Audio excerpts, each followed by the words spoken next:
Hello friends, there's an old saying in the stock market, a trading profit is the most difficult easy money you will ever make. And there are many challenges that are faced by a day trader. Taking small profits is just one of them. If you intend to stay in the game of trading, don't eat like an ant and shit like an elephant. Now, what it very simply means is don't book small profits and wait and book large losses, because that is a surefire way of committing suicide in financial markets. I have met many professional traders who trade for a living and they have a simple game plan. They trade often during a trading session and they trade big lots and they flip their trade very often with small gains.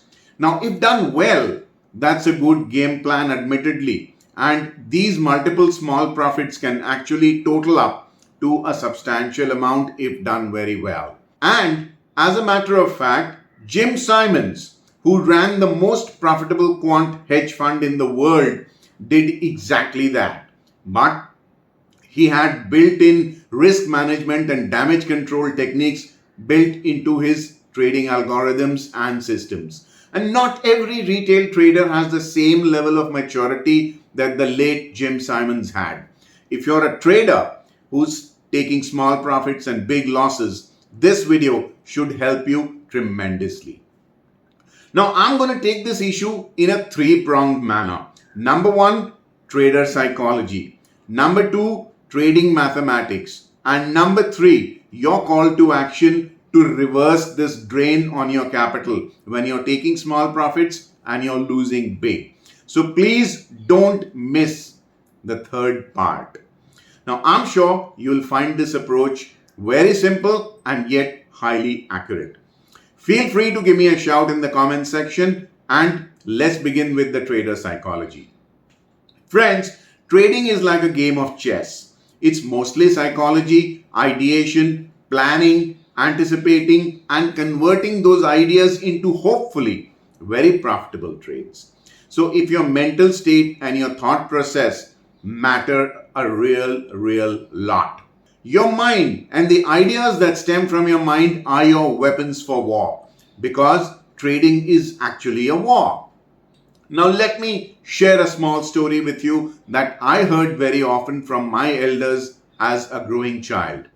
There was a school teacher in a small village in Rajasthan. He barely made enough money to meet his living expenses, and if at all there were any emergencies and contingencies and sudden problems, he and his family would experience great financial distress. His wife was always angry with him and taunted him often about his lack of finances. The school teacher had no option but to take it on the chin. Now one day, being unable to take his wife's taunts anymore, he shot back and he said, "What do you know about my capabilities? I can be richer than the Birlas and I can own a much bigger koti than the Birlas themselves." Now for those of you who don't know about the Birlas, they are one of the richest industrial families in India, and a koti in Rajasthan is another name for a spacious house, a bungalow, or even a mansion. Now the schoolmaster's wife was shocked. She was excited, she was curious, and she was angry all at one go. If her husband was indeed capable of earning these kind of riches, why was he so lethargic, and that too for so long? Now she asked him how he could claim such fantastic lifestyles, and his answer was epic. This, if you understand, is what plagues many traders. He said if he had the Birla family's wealth, he could give tuitions to school children in his spare time and earn 1,000 or two more than the Birlas. That was his game plan of being richer than the Birlas. He just couldn't think big. And my elders told me never ever to think like that school teacher. They told me you will get as much as you ask, so you might as well think and ask big. Now you would have heard of an old saying, if you plan to climb a hill, aim for the mountains. So even if you get halfway to the mountain, you would have reached as high as a hill. And hey, if you succeed, you would be on top of the mountain. Now, if you have issues with thinking big about trading profits right away and that too suddenly, that's completely all right. It's understood. But you can take one baby step at a time for each trade. Set yourself a target that you will aim to earn 0.1% higher profits every time you trade by waiting for one or two tick prices more as your profit target. Now that return on investment or profit on the capital employed will suddenly start rising at the rate of 0.1% week after week and month after month. You'll be surprised at the incremental cumulative effect that you'll have on your P&L or profit and loss account at the end of the financial year. Now, the psychology part done, let's get down to the mathematics. Now, there are two ways of making 10,000 rupees in trading profits. The first option is buy 10,000 shares and wait for a 1 rupee profit. And the second option is buy 1,000 shares and wait for a 10 rupee profit. Now, many beginner level traders may get a little confused about the difference between two strategies. Hey, the difference is chalk and cheese. And the difference is called the risk profile or the risk footprint per trade. If things go wrong, which ultimately at some point in time they will, you will take a much bigger hit or a much bigger loss if you choose to trade 10,000 shares with a profit motive of 1 rupee per share. Because things have a habit of hitting you without a warning. Just think about it. China could invade Taiwan. The war in Gaza could end suddenly. In the first case, you could be long, and due to the Chinese invasion, the markets could fall. In the second case, the Gaza war could end and you could be short and the market could jump up. Now you were hit by an outlier event you were not prepared for. And at that point in time, if you had 10,000 share exposure with a profit motive of 1 rupee, you would be booking a loss of 10 rupees, maybe higher. So once in a while, you will lose such big amounts that it would erase your months, many months of earning, especially if you've been eating like an ant and shitting like an elephant. Therefore, trading smaller lots and waiting for bigger price swings makes more mathematical sense. Besides, your trading expenses, which is brokerage, STT, GST on the brokerage, exchange turnover taxes, SEBI charges, stamp duty, etc., will be relatively smaller as a component of your trading profit and take home money. But how do you gauge when and if a stock will make a bigger price move, and that too one stock will make a bigger price move as compared to the other? It's very easy for me to tell you, trade only those stocks where the price moves are bigger. Is there an actionable game plan? Yes, there is. Please stick with me to the end. Now, if you're familiar with TradingView.com, and that's a website which offers you free charting. Now, this is the beauty of present day markets. You have the free and open source GNU Society coming to your aid by giving you so much of information, so much of data for free that you actually should have a problem in going wrong. So let's take TradingView, open the chart of any individual stock, add an oscillator called ATR, Average True Range. Now let the period of the oscillator remain at default settings. Now this ATR will tell you how much on an average this particular stock can move daily. It's just a probability and it's an estimate. There are no such thing as laser precise guarantees, but it's a very good probability of success. Now, you may have a couple of questions for me. Vijay, I'm not an intraday trader but a swing trader. So can I use the ATR on weekly charts instead of daily charts, which a day trader uses? Hey, but of course you can. This beautiful and simple mathematical tool works across all time frames and across all asset classes. So intraday traders can use the daily compression. Swing traders can use the weekly compression and both can use the same oscillator effectively. It works on equities, cash futures, options, commodities, forex and bonds equally alike. And you may also want to ask, hey, how can a free tool like TradingView help me so much when I'm not paying for it? My answer to you is very simple. Welcome to an age of open source society. Note how many things in your life are free today. Android, WhatsApp, video editors, voice modulation app, speech to text, text to speech. Welcome to a beautiful new world. You just need to know how to harness this technology to your complete advantage.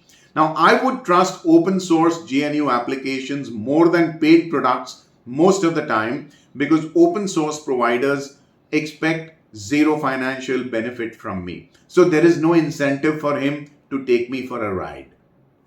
Then you might want to ask me, can I give it a shot? Can I try it in mock trading before I go for it with real money? Hey, I insist that you do this. Please don't put your money in the line of fire before you're sure about what you're doing with it. Check out two different stocks where you're getting, relatively speaking, a bigger ATR compared to the other one. Now that is the stock for you. Now remember, you'll be investing your money in every trade, so you want a higher bang for your buck or ROI, return on investment. Every trading month, you have to try and ensure that as far as possible, you're getting 0.1% higher ROI on your capital compared to the previous week, previous month, and previous quarter. That is a very simple, very small, but surefire way of growing as a trader over a period of time. Give yourself 6 months to do this and see your transformation as a trader. I assure you, you will not think like that schoolmaster from Rajasthan who was planning to give tuitions in his free time to school children after being as rich as the Birlas. If you ask small, you will get small. So now let's come to the third segment of this video, your call to action. Number one, check the ATR or the average true range of the stock and compute it in percentage terms. Now trade only those stocks whose ATR is minimum of 3% if not higher of the price of the stock itself. What I mean is, if the price of the stock is 100 rupees, your ATR must be a minimum of 3 rupees if not higher. Please avoid those counters where the ATR is 3% or less. Secondly, choose high-priced liquid stocks. Now their ATR or average true range usually trends to be bigger because the base effect is also bigger. But it's not just the price. Make sure that liquidity on the counter is also high. Why do I want more liquid counters? Just look at your screen. Look at the snap quote window which you get after highlighting a stock and clicking on F5 on most trading terminals. This shows the difference between the bid and the offer price.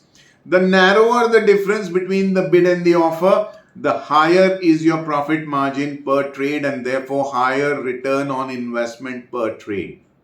Choose only those counters where the bid and offer spread is no more than 6 ticks. Smaller is better, but not more than 6 ticks. That will drain your profit and bleed you in every trade. Number 3, choose a reliable discount broker.